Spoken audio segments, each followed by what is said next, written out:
Jason, good evening. How are you? Wonderful. How are you? All's good in the Pollock world? All is wonderful. Getting ready All for that big monster wedding in the end of the year? Let's not talk about that. The young buck is getting married. And young buck is getting married. The old buck is going to be writing a big check. Yeah. I need to wake up for retirement because we should do a show on. He's just set me back a year. We should do a show on how much our kids have cost us. How much quicker could we have retired? Yeah. If we didn't have children, right? That would be a good show. Coming up on the next episode of It's Your Wealth, how much we would have if we didn't have kids. Yeah. But on today's episode, Jason, I want to get into a pretty good article by Laura Grady to the Toronto Star, from the Toronto Star, and it's called "Canadians Need a Retirement Wake-Up Call." And she goes on to say in the article that retirement is meant to be celebrated. It's the official start of the golden years, right?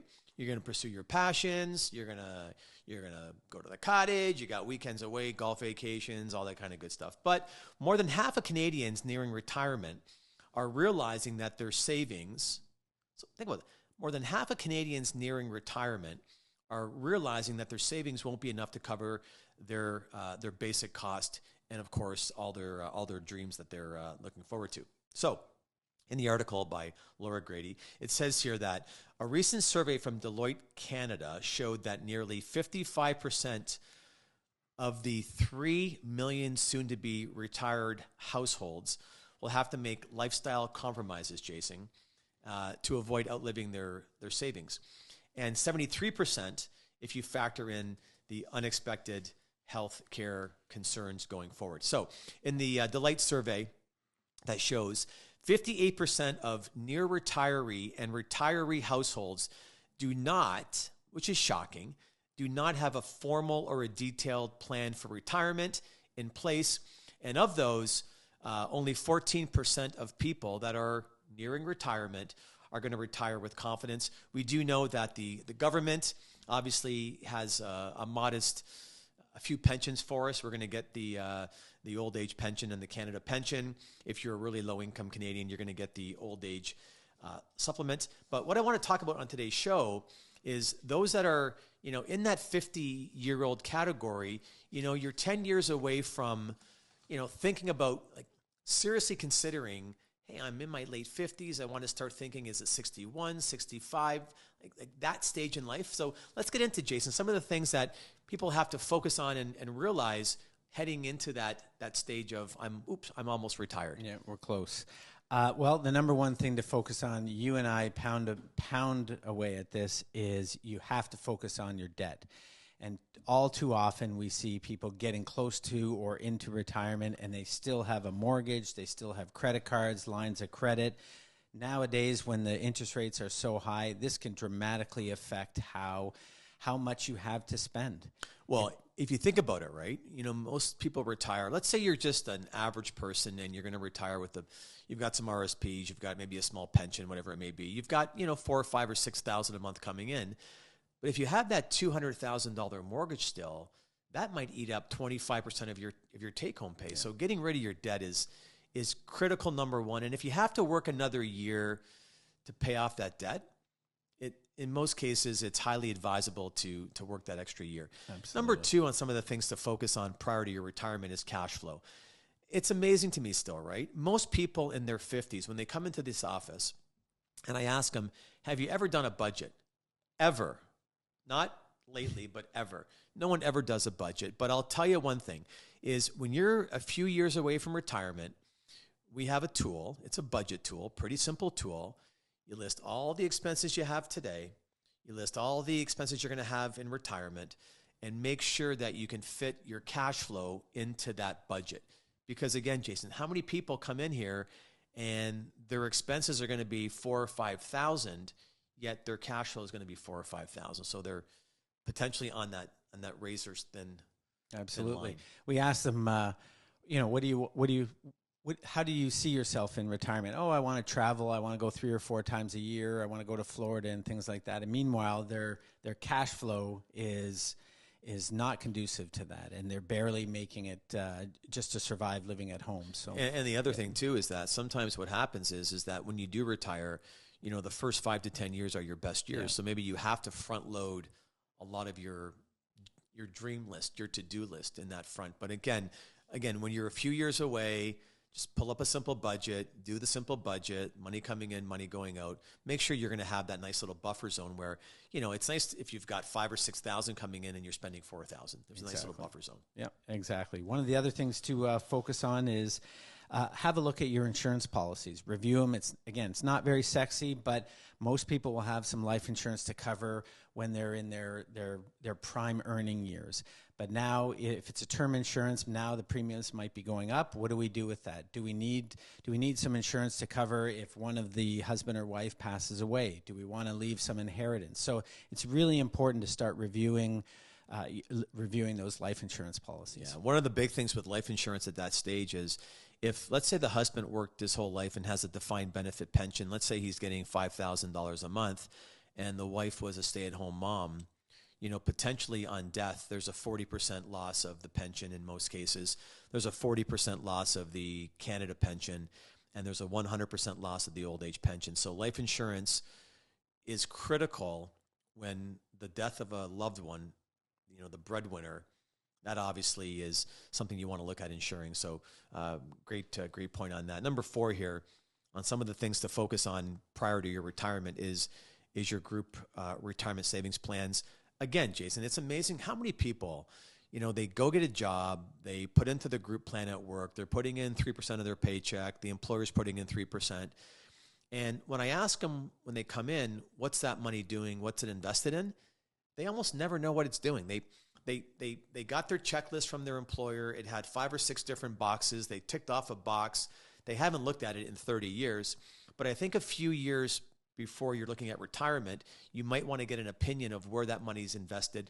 Is that money invested in high-risk investments when you're entering retirement? Is it in low-risk investments where you're not making enough return? So again, start to pull together your group plans from work. Exactly, and usually those group advisors don't call you once a year or like we do, or once a quarter, whatever it is. So you're absolutely right. Most people forget about them, and they wake up and they say, "I thought I had this amount, but in the end, it wasn't quite what they had." And the other expected. big thing too. Sorry to cut you off, but also too, like you look at your portion is for you to spend. The employer portion is locked in. So when you do retire, if you have, let's say you have $250,000 of your deposit and $250,000 of the employer deposit will become locked in at retirement. So there's a little bit of rules around that. So just good to get some different opinions on how that works. Yeah, for sure. And you talk about the group retirement plans. Well, obviously one of the things to focus on is your actual personal investments. So again, you want to make sure you take a look at it, whether it's 5 years, 10 years before retirement. This is what I have today.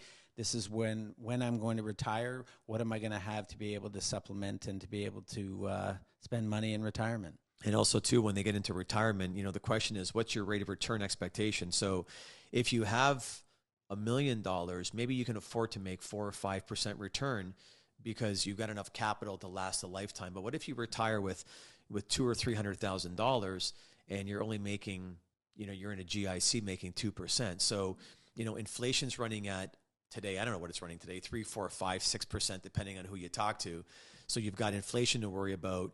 You've got longevity of capital. So yeah, it's really important that you work with an advisor and start talking about, expectation of return for the next 10, 15, 20 years. Exactly. And similar to that is, focus on your investment strategy. There is a strategy as you're accumulating assets, but there's also a strategy as you're de-accumulating or withdrawing some assets. So it might not be the same. So again, we see a lot of advisors, it'll just be a swap from an accumulation RSP into a RIF de-accumulation, but there might be a different strategy for you. You might want to lower your risk. So it's really important to understand your investment strategy. Exactly. Next key point here is the question I always ask is, when do you want to retire?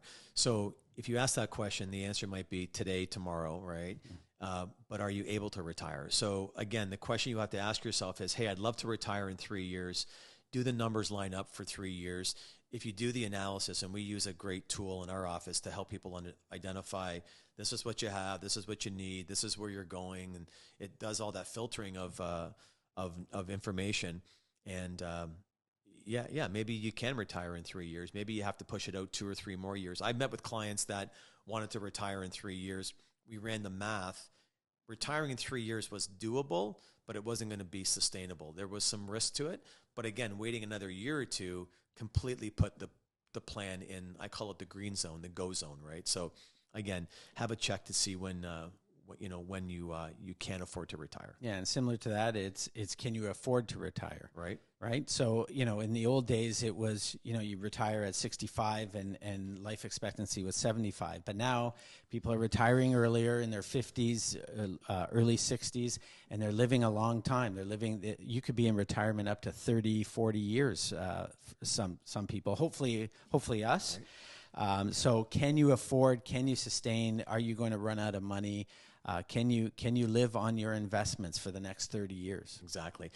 Next key point here, and some of the things to focus on prior to your retirement is, when you take Canada pension, what about old age pension? This is $1 million question, right? Do we take it early? Do we take it later?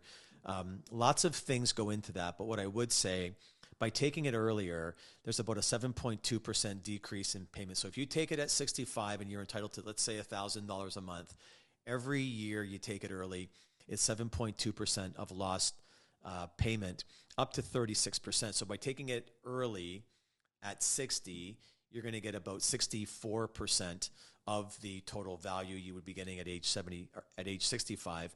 And again, by deferring it till 70, you can get an extra 42% on the back end. So again, do you take Canada pension early? Do you take it later? It goes into, how's your health? What's your intention to work?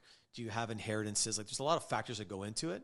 But again, you can take Canada pension early. You can take Canada pension later. You can take old age at 65 or defer it. And again, that's a really important decision. It's a one-shot deal. You can't take it and change your mind 2 or 3 years later. So our advice is talk to somebody who knows what to do, or at least how to direct you down the right path. Agreed. One of the other things to focus on is inflation. This is one of those things that we rarely talked about for years, but now in the past couple of years, it is at the forefront of what to focus on.